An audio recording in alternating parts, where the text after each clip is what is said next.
Во продолжение зборуваме за она што ни следува во пресрет на великденските празници, дека повторно сме сведоци на пораст на цената на јагнешкото месо, кое оваа година се очекува да надмени 660 денари за килограм во маркетите и продавниците. Истовремено, извозот на македонски јагниња кон Италија и кон други земји е во полнек, а сточарите повторно се соочуваат со старите велат проблеми, а тоа се ниски откупни цени, недоволен пласман и неисплатени субвенции. Оваа година католичкиот и православниот Великден се паѓаат во ист период, што дополнително ја зголемува побарувачката и на домашниот и на странскиот пазар. Но дали тоа значи и подобра заработка за сточарите? За состојбата на терен, откупните цени и секако извозот и потребата од институционалната поддршка, во студиото разговараме со Моме Младеновски, председател на земјоделската задруга Еко Овчеполка. Господине Младеновски, ви благодарам што ја прифативте поканата и што ова утро ќе зборуваме на ова актуелна тема која што гледам дека секоја година се актуализира во истиот период и некако како секоја година да се соочуваат сточарите со истите проблеми, а пак граѓаните со жалење дека се цените за јагнешкото високи. Па на самиот старт, со што еве се соочуваат сточарите во овој период од годината? Што е различно, а што е исто од изминатите великдени? И прво да ги поздравам јас гледачите на Сител телевизија, да ни пожелам среќни и весели празници. Еве Великденот се ближи. Денеска е Благовец, нели, на некој начин почнува пролета. Малце температури ве изненадија во некои градови за оваштарите. Иначе што се однесува до откупот на јагнето, сега е во полнек. Значи се откупува јагнето, некоја просечна цена е околу 230 денари. Ние ги анализираме состојбите како задруга, ги следиме на дневна основа. Значи, еден проблем што се сочуваме, тоа е непланирањето на одгледувачите на овци према овие шпицеви. Значи, Великден е шпиц, Бајрам е шпиц, нели за другиве, што откупуваат, и тука е проблемот. Затоа што перцепцијата за јагнешко е некаде до 22-3 кила, нели жива мера, односно околу 10-12 кила заклано, и тоа беше една традиција, кај што сите Италија, Македонија, едно друго, но цело јагне, фамилијата се состанува, се консумира. Сега што се случува? Одгледувачите на овци не планираат, значи ги пуштат овните во секое време и некои јагниња стигнуваат дури до 35-40 кила, некои стануваат 20. Кој ќе дое некој да ги откупи јагнињата, имаме проблем што тоа нивелира цената, да речеме. Ако се до 22 кила би било можда 20-30 денара повисока цена, пошто тие сака одеднаш сите да ги продаде, нели? Од 18 до 40 кила и тука доаѓаме до неразбирање. Трговец, нели, производител, тоа е едниот проблем, што треба повеќе се однесува на одгледувачите на овци. Еве и мојава задруга, јас со 50 на члена, значи околу 13.000 овци. Овчеполската праменка не може да даде толку тешко јагне за 2 месеци. Значи, брендирањето на јагнето оди 60 дена цица, тежина 18-22 кила, тоа е А класа или екстра по Европска унија.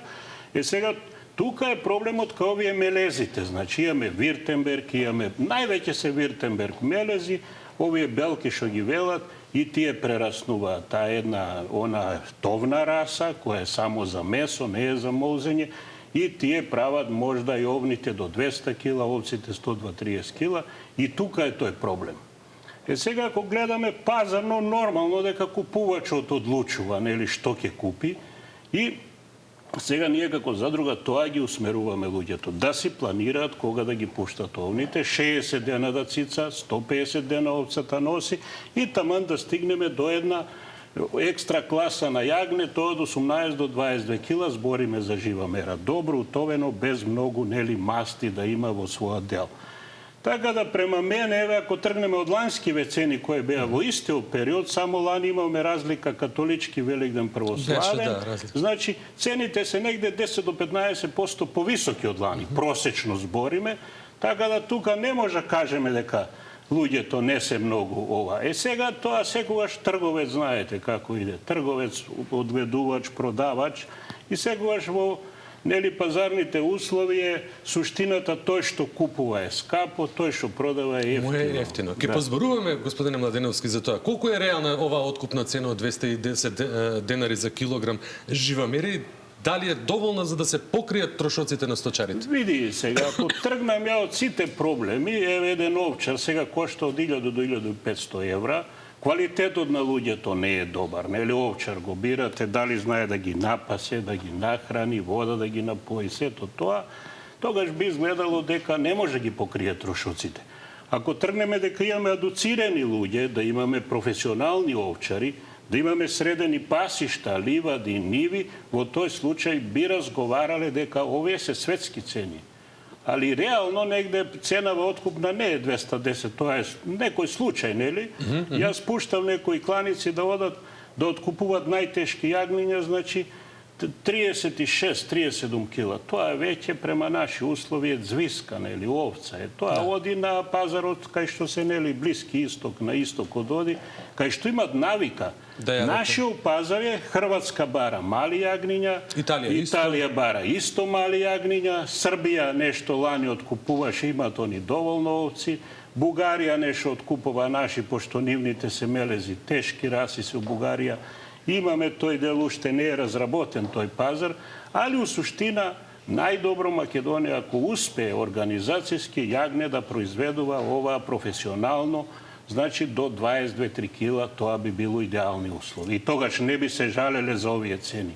Оди сега, кога доаѓа трговецот, ти му велиш, аби имаш 100 убави, 100 се, не знам, тешки.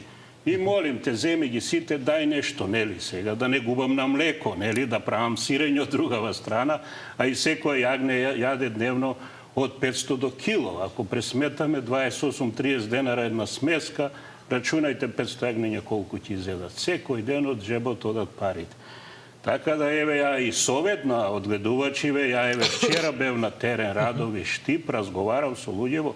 Сите се слагаме дека ние професионално треба веќе да работиме. Ама за тоа ни треба добра организација, добро планирање на пазарите и врвен квалитет. Значи, не може да зборуваме, ние просечно идеме, а за квалитетот да не водиме грижа.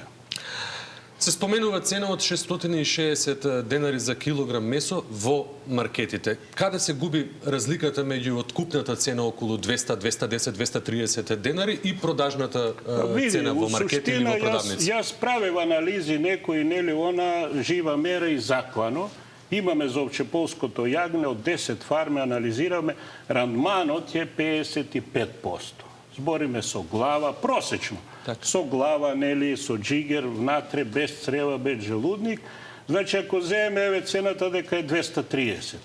Автоматски, ако рандманот извадиме, тоа е без превоз, нели, до кланица треба да ги одвезеш. Од кланица да ги заколе некој, се наплаќа услугата. Се наплаќа, нели, сертификатот за преглед, здравствената состојба на месото, на јагнето, ветеринарната инспекција го прави тоа. Дистрибуција од кланица до супермаркет, сега маржите, а не знам колку се трговски, еве доаѓаме до некоја цена скоро 500 денари, која е без маржа. Ако тргнеме, сега тоа дистрибуцијата како оди, приближно цената би била меѓу 550 и 650. Сега зависи кој колку маржа става во супермаркетите, едно друго. Тоа не го знаеме ние, значи секој сака. Сега тоа прва категорија на месо е бутот, да речеме, и кременадлите. Тоа една цена би одела ако го конфекционираме. Втора е плеќката со ребрата, тоа би било друга цена. И овие изнутрици, главата е сосема нешто друго. Сега имаме проблем со цревата и желудникот, нели, некој ги чисти, ги пере, тоа беше една традиција за убави чорби, нели, што се правеа. Тој дел го разгледуваме, ама треба технологија, машини за перење автоматско, едно друго. Тоа би на некој начин зголемило. Тука да спомнам порано зошто беше поевтино месото, кожите беа доста висока цена. 10 евра беше една кожа, сега една кожа е пола евро, 30 денари. Сега, ако кланичарот, пример, кожата, еве, ја продава за 30 денара, главата апсолутно зависи од пазар, италијаните не ја сакат главата, значи изнутрици бараат чисто месо. Тоа е кај Италија. Грците, не знам, и со глава некој зима, некој со джигери. Така да сегментацијата на пазарот е многу битна за нас. И тоа треба ние комплетно да го знаеме. Така да не би рекол дека и кланиците многу заработуваат во овој случај. Сега одат на една тенка линија за да сите во ланецот бидеме одржливи. Зато кланицата сега, еве, разговарав, коле негде сега е шпицот од 9-10 до кај 14 по 2-3 илјади јагниња една кланица коле дневно. Шпицот кој ќе заврши Великден, ќе нема Практично ќе нема ни работа до следниот. Нема работа, нема и овие што се касапи, ние што ги викаме народно, што кола таму, тие велат денеска, не знам, ќе земе 150 евра дневница, а другите месеци што да му правиме? Ќе отиде негде во странство и веќе немаме квалитетни луѓе. Тоа е интересно да се спомене за да знаат нашите гледачи дека практично овците се јагнат кај нас еднаш во годината практично кога излезе пашата.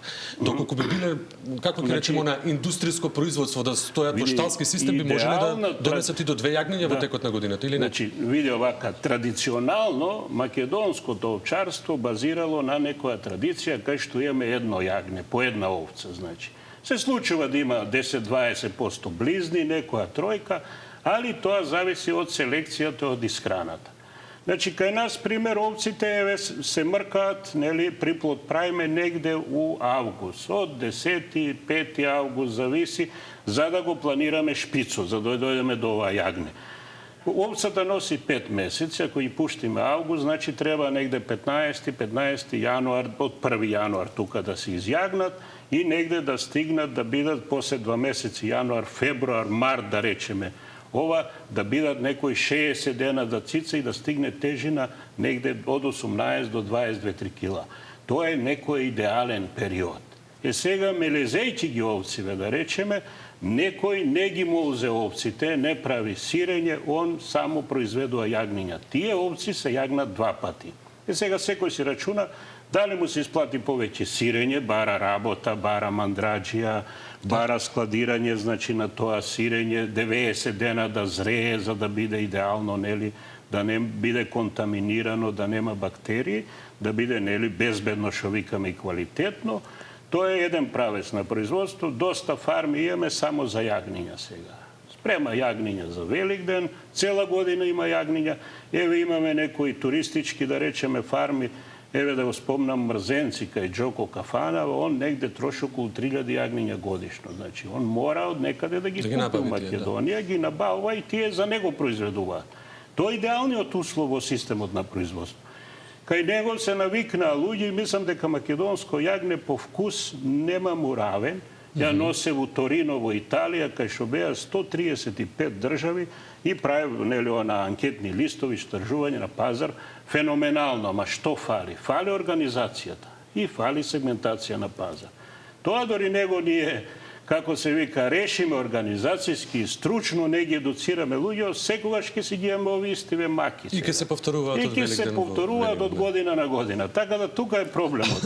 Пред да позборуваме зошто е македонското јагне специфично, би сакал уште малку да се задржиме околу извозот. Дали навистина има приоритет за домашниот пазар или првин оди најдоброто за извоз? Види, паралелно оди. Значи, ако еве земеме, италијаните бараат само екстра класа на јагне. Тоа нормално ќе отиде за извоз, и на секоја кланица имаме еден што на утовар на камионите седи таму и ги селектира јагнињата. Ова ќе го товарам, ова нема. И нормално тоа што нема да го товарат, ќе отиде на нашите пазари. Тоа е исти квалитет. Само можда е потешко, не знам, ама ете, не му се свиѓа на тој што го извезува назад. Затоа што он кога ќе ги однесе во Италија за дистрибуција, него истото му го прават тие нивните месари таму. Значи, тој ланец мора ние да го разбереме. И да сватиме дека овчарството е една професионална работа. Бара едуцирани, добро информирани луѓе и со точни информации. Јас за овие социјални мрежи ги користам, ама не ми изгледа дека дистрибуираат добри информации за луѓето. Дека се релевантни. Дека се релевантни, значи нас за пазарот ни треба точни, релевантни информации. Не сега разни луѓе разно пишуваат, кој од едни подбуди, кој од друг. Тоа треба полека да го избегнеме и затоа ние почнаме со задруги да формираме, здруженија, каде што ќе има некој да се обрати, точно да праша, да се провери. Еве, јавување имам дневно можда 50-100 одгледувачи на овци, и за цени, и за квалитет, и за трговци, и за плаќање, за се прашуваат луѓето. И ние мораме да обезбедиме информации за да точно ги информираме. Сега кога сме кај тие информации изминативе денови, видовме и реакции од сточари од Пелагонија за мерката да се испорачаат 50% од јагнињата во кланици. Какво е вашето мислење во врска со тоа? Види, јас во тој дел не би многу навлегувал. Ние треба да направиме детални анализи, да видиме нели ако случајно останат многу јагниња или се претешки, може да се преговара со владата да се бара тој да се коригира процент. Али ако сите јагниња се продадат, види можда и реално тоа. Сега не би можел јас сега да кажам во шпицот баш на сезонава тоа дали сега ќе се коригира или не. Али треба една добра анализа по завршување на шпицов да видиме колку јагниња останале на пазарот. Ако останале многу, не може ги исполнат критериумите за да добијат субвенции, треба да се размислува да се коригира. Тоа не е тешко, нели? Имаме разбирање од министерството од ова. Ама прво да видиме, да не е само зборување нели на памет сега. Бараме тоа да се укине. Сега некој има шпекулации дека нели некои на црн пазар плаќале. Добро, плаќат и 280 и 300 денари ако купи 2-3 јагниња. Ама ако бараш 200 јагниња, никој не ги купува по 300 денара. И тоа треба да ни биде јасно. Значи, зборуваме за една маса на производство. Не зборуваме, еве сега едно јагне, кој да го купиме 300 денара, да го заколеме, ќе дојде 600 денара месото. Ама треба да отидеш таму, некој да ти го заколе. Ако бараме професионално, мора у кланица, со едно возило до кланица, со друго до дома. Тоа, мислам, е неизводливо. Во Европа, во Словенија, тоа е решено со селски мали кланици или на 3-4 села. Имаме една регистрирана мини кланица која коле за туризам, пример. Словенија бевме, тамо за туризмот се знае една кланица за 4-5 села. И директно во ветеринарниот систем внесувате податоци колку сте заклале. Така да има решение за тоа. Да се примени само треба ке нас. Би поразговарал пред крајот за автохтоните сорти, оно што земјоделската задруга Еко Овчеполка се залага за зачувување и одгледување на автохтони видови на овци, како што се овчеполката и праменката. Зошто е важно да се зачуваат овие стари раси и какви предности имаат споредбено со увезените хибридни раси? Види, прво, се извинувам, значи овчеполската праменка, нели сите на Балканот се праменки. Имаме пирочка, овие сјеничка, сврлјушка, Македонија има 3 праменки. Расата е праменка, сое, овчеполка, каракачанка и шарпланинка. Јас почнав да работам со овчеполката, пошто е само македонска раса овчеполе, нели, пред 19 години, значи, и од 200 јагниња полека, благодарение и на министерството, нели, што има разбирање за потребите. Тие се дефинирани во ФАО, во Европска унија, во сите УНОПС, не знам каде. Зошто сега оваа наша овчеполска праменка постои, може да кажеме, од постанокот на човекот пред Христа, не знам, и на овие балкански простори, она екзистирала илјадници години.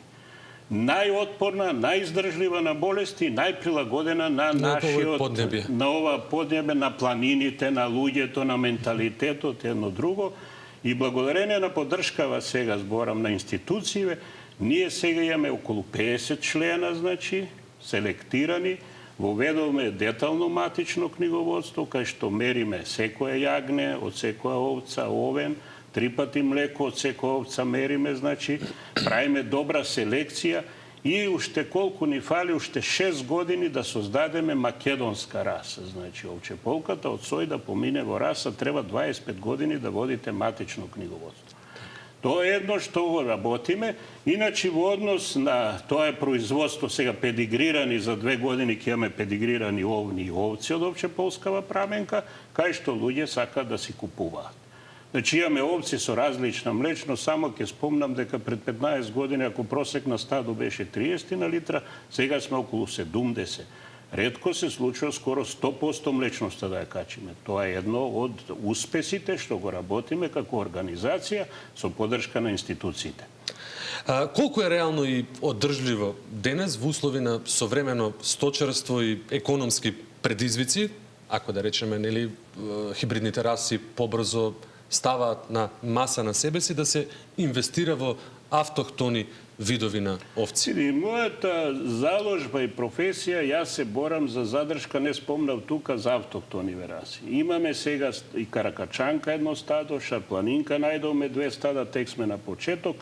генетски да ги тие овци заштитиме. Тоа викаме, нели, ова како се вика база на генетика, односно ги чуваме ние воинсито во природни услови, не ги чуваме во замрзната сперма, не знам што, нели, да ги немаш во реален живот.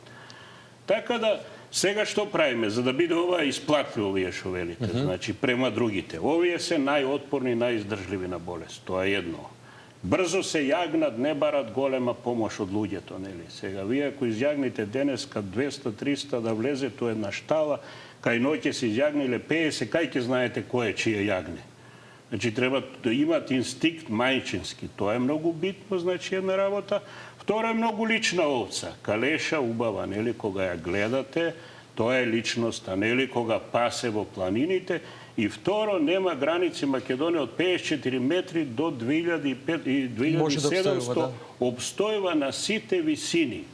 Ги одржува пасиштата у Македонија, значи, еве, за жал сега овците се намалија. Тоа е друго, јагнето го веќе брендиравме со географска одредница, што ви спомнав, ќе оди само екстра класа, како македонско јагнешко довчеполска праменка. Сега го тестираме тој модел во нашиве кланици, во нашиве месари. Се надаме да го извезуваме Италија како бренд зборам. Друга работа што може органско да се одгледува, органско јагнешко месо, исто е тоа еден предизвик кај што давате ова информации на потрошувачи дека ова здраво безбедно, нема хормони, нема антибиотици, нема ништо. Значи човекот да се осеќа во природни услови. Сега работиме на заштита на традиционалното сирење, благодарение на Министерството не разбра, не послуша, ни одобри, нели, правилник, да можеме да правиме по традиционална метода, што е едно исто добар успех. Разговараме, најдовме мандражија кашкавалот од оваа раса, да почнеме да го произведуваме. Така да и сите математики што ги правим на регионално ниво, на европско ниво, околу 600 овци од оваа раса македонска овчеполскава праменка, значи со машини за молзење, со добро управување, со обучени одгледувачи на овци, би имале една благосостојба да се осеќат, значи, едни од добри производители, да биде нивна гордост. Гордоста, нели, имиджот, рейтингот, едно од најголемите заслуги што може еден човек да ги има. И кога ќе дојде некој потрошувач, еве и работиме на туризмот што го развиваме сега на многу фарми, она печењари што збориме, нели? Така да, што го спомнав и мрзенци, и повеќе села тоа да го отвориме за да можеме туристите да ги задржиме тука. Но ти најголем проблем, проаѓаат преку Македонија, одат, нема кај да застанат, да јадат една чорба или јагне, не знам што.